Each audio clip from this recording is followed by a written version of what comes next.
கவிதான்னு ஒரு பொண்ணு. அவளுக்கு ஒரு நாள் வாட்ஸ்அப்ல ஒரு வாய்ஸ் நோட் வருது. போனை எடுத்து அந்த வாய்ஸ் நோட்டை கேட்டா அவளுக்கு அது அவ குரல் மாதிரியே தெரியுது. உண்மைதான், அது அவ குரல் தான். ஆனா அந்த குரல் ரொம்ப வயசான மாதிரி சோகமா பேசுது. அந்த குரல் சொல்லுது, கவிதா நான் தான் பேசுறேன். 20 வருஷம் கழிச்சு தயவு செஞ்சு நான் சொல்றதை கேளு. நாளைக்கு காலையில 9 மணிக்கு வர 27ஆம் நம்பர் பஸ்ல மட்டும் ஏறிடாத. அது ஒரு பெரிய விபத்துல சிக்க போகுது. ப்ளீஸ் ஏறிடாத. அந்த விபத்துல சிக்கி உன்னுடைய 2 காலையும் நீ இழந்து வாழ்க்கை முழுக்க துன்பப்படுவ. இதெல்லாம் எனக்கு நல்லா தெரியும். ஏன்னா நீ தான் நான். இந்த மெசேஜ் என்னால உனக்கு கன்வே பண்ண முடிஞ்சிருக்கு. எப்படியாவது தப்பிச்சுக்க. இந்த மாதிரி அந்த வாய்ஸ் நோட்ல இருக்கு. இதை கேட்ட கவிதாவுக்கு உடம்பெல்லாம் சில்லுன்னு ஆயிருது. என்னடா இது நம்ம குரல் மாதிரியே இருக்கு, யாராவது பிராங்க் பண்றாங்களா ஏஐ வச்சு அப்படின்னு நிறைய விஷயங்கள் அவ மனசுக்குள்ள நினைச்சாலும் ஒரு சின்ன பயமும் துத்திக்குச்சு. சரி, ஆனா அடுத்த நாள் காலையில அவளுடைய வாழ்க்கையே மாத்த போற ஒரு முக்கியமான இன்டர்வியூவும் இருக்கு. கரெக்டா டைமுக்கு அந்த இன்டர்வியூக்கு போயாகணும். அவ அந்த இன்டர்வியூக்கு அந்த நேரத்துக்கு கரெக்டா போய் அந்த இடத்துல சேரணும் அப்படின்னா அந்த 27ஆம் நம்பர் பஸ்ல போனா மட்டும்தான் முடியும். அடுத்த நாள் வருது.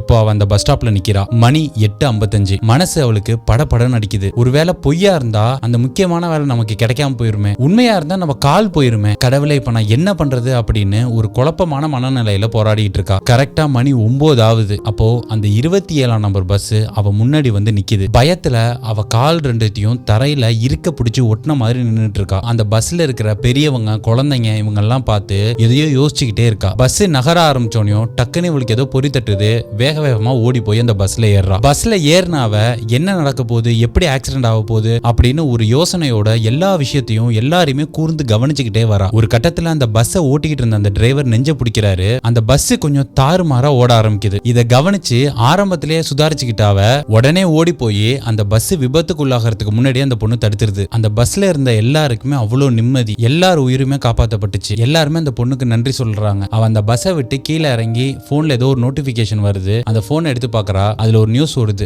வீரப்பன்மணி செய்த செயல், இத்தனை பேர் உயிரை காப்பாத்திட்டாங்கன்னா அந்த பொண்ணோட போட்டோட ஒரு நியூஸ் ஓடுது. இதை பார்த்து அவளுடைய முகத்துல ஒரு சின்ன சிரிப்பு. இப்போ அந்த பொண்ணோட மனநிலையில நம்ம நிறைய பேர் இருந்திருப்போம். இப்போ அந்த இடத்துல நமக்கு 2 விஷயம் தான் தோணும். பஸ்ல ஏறி விபத்தை சந்திக்கிறதா, ரிஸ்க் எடுக்கிறதா அப்படிங்கிறது. இன்னொன்னு, அந்த பஸ்ல ஏறாம அதை தவிர்த்துட்டு சேஃபா இருந்துக்கலாம் அப்படின்னு. இந்த 2 மட்டும் தான் பெரும்பாலும் நமக்கு தோணும். ஆனா 3வது ஒரு வழி இருக்குல்ல, அந்த பஸ்ல ஏறி போய் அங்க இருக்கிறவங்களை காப்பாத்தலாம் அப்படின்னு ஒரு ஆப்ஷன் இருக்குல்ல. சோ அதனால வாழ்க்கையில எப்பவுமே உங்களுக்கு ஒரு சேலஞ்ச் வரும்போது உங்களுக்கு 2 ஆப்ஷன் இருக்கும். ஒன்னு நழுவி தோக்கிறது, இன்னொன்னு மோதி ஜெயிக்கிறது. எதை நீங்க சூஸ் பண்ணணும் அப்படிங்கிறது உங்க கையில தான் இருக்கு.